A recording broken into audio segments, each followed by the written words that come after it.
Hi, this is Mark from Eat Travel Discover. This week I've been staying in the Ilunion Fuengirola Hotel, which is on the eastern side of Fuengirola, and it's just where Fuengirola meets Los Boliches in the Costa del Sol. You can certainly check out my video of the hotel to find out exactly what I thought of that. But in this video, I'm just going to give you a flavour of what's around the area. I'm going to point out some of the bars and restaurants that I've personally used, plus maybe one or two that I would have liked to have got round to, but unfortunately ran out of days to try them all. There's so much choice for food and drink in the area. You can only do a fraction in a week or so. I'll just sweep round just quickly. Here's a children's playground. I don't want to focus too long on that. But there's two restaurants here that look very nice. Unfortunately, as I say, I didn't get to experience them, but they do look really excellent when we've walked past and seen the food that people are eating. So you've got La Caruela Chica, and you've also got Baya, and they're both sort of Mediterranean fish type restaurants. And, you know, was I staying a little bit longer in the area, I would certainly be looking to try those out. And just in case you weren't aware, there is literally the beach. So the Hotel Ilunion is right on the beachfront here. So let's take a little walk now. We're going westward towards the main part of Fuengirola.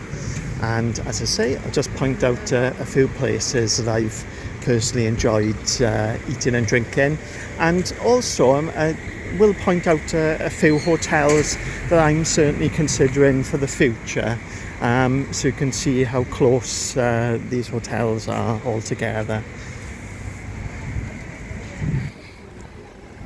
So there's the entrance to the Hotel Ilunion there.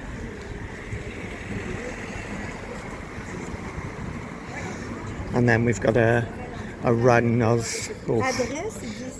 tens of bars and restaurants then, all competing for your custom, with a few shops, bucket and spade shops and clothes shops in between.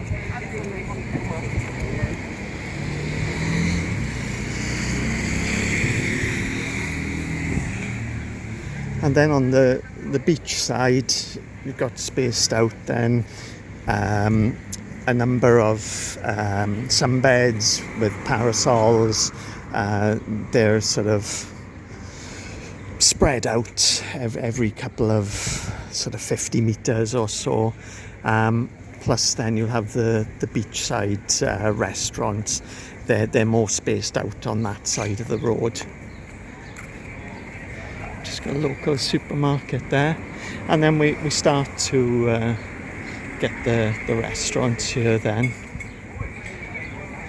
This one, Dominique's, highly rated on Google, and certainly another one I would have liked to have tried had I been here a little bit longer. Got an ATM machine there.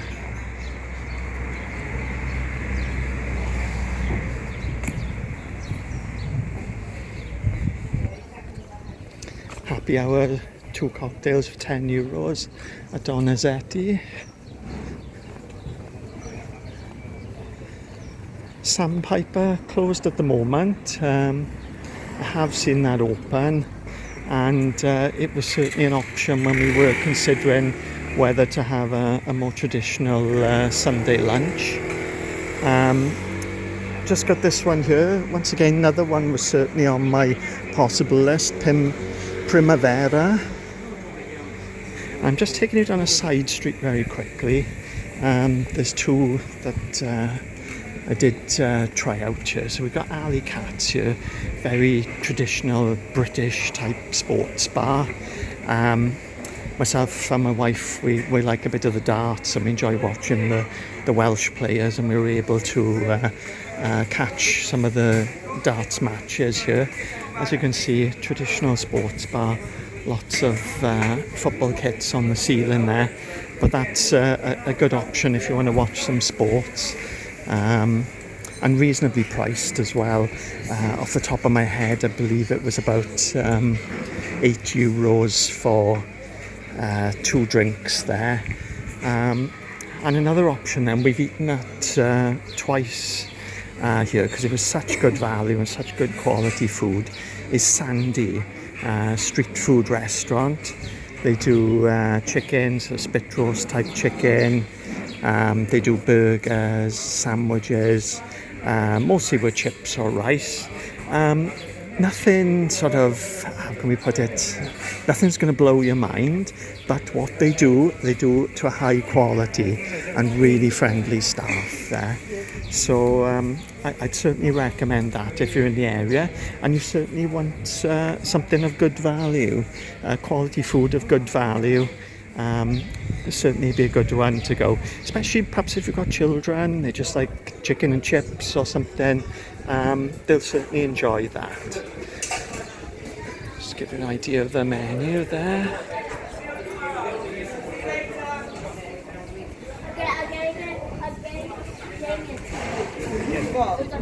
So that comes highly recommended. Just sweep back to Alley Cat Sports Bar here. You can see they publish a list of all the football matches they've got on there.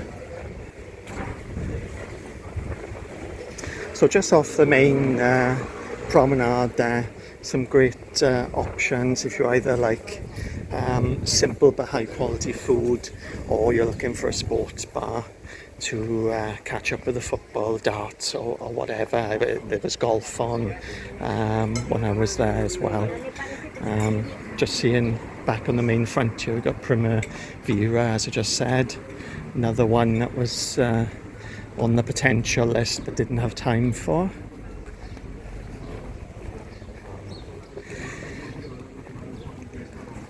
Another family supermarket here. Top sup there, so stand-up paddleboards rental, I believe. One of the many ice cream parlours along the front here.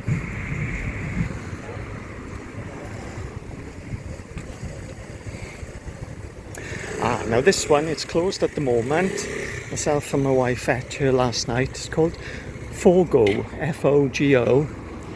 It's a Portuguese-based restaurant. It was absolutely brilliant, and although it's got the basic sort of canopy outside here, really well appointed inside, and they actually have an upstairs. Looks like they have functions there as well, possibly. But excellent food there. Myself and my wife really enjoyed that last night. Perhaps a little bit more expensive. You get into the €20 a head, or just over that, €25 a head. One of the more expensive ones that I've eaten at this week, but certainly worth it.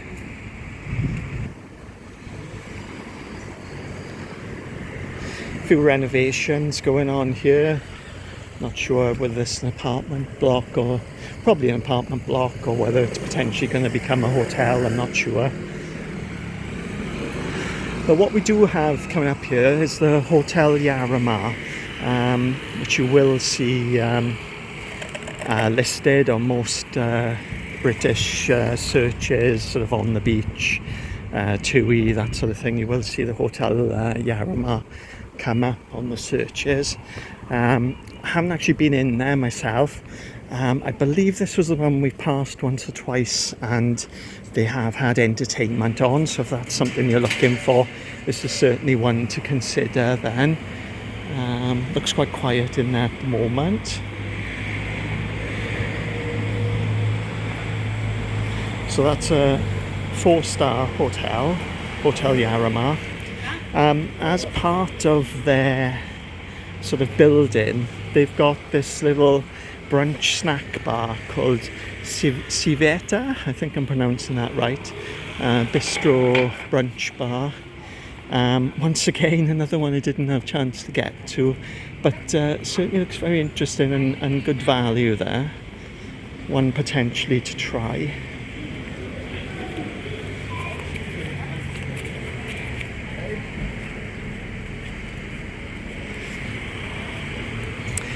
I'm also, believe I'm correct in saying that Hotel Yarima was cropping up on Too Good To Go when I was looking at it. It's surprising how many Spanish establishments now are available on my British Too Good To Go app that I would use at home.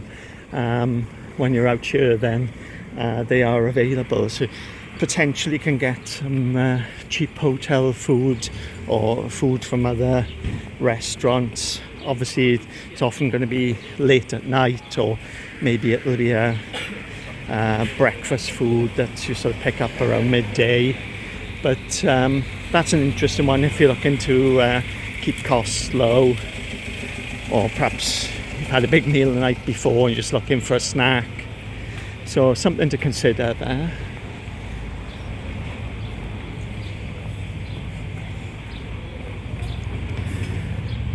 We've got a pizza, pasta, fish food restaurant here. One of the many branches of Grania.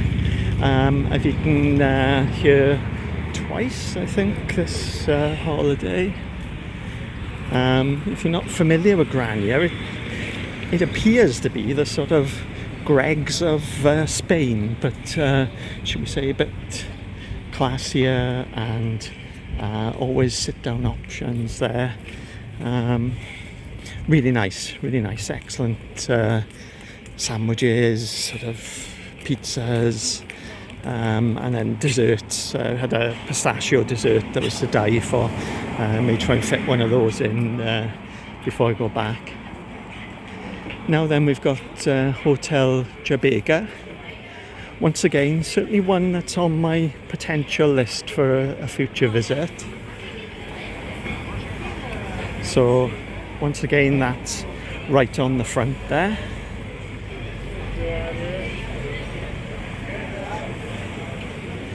And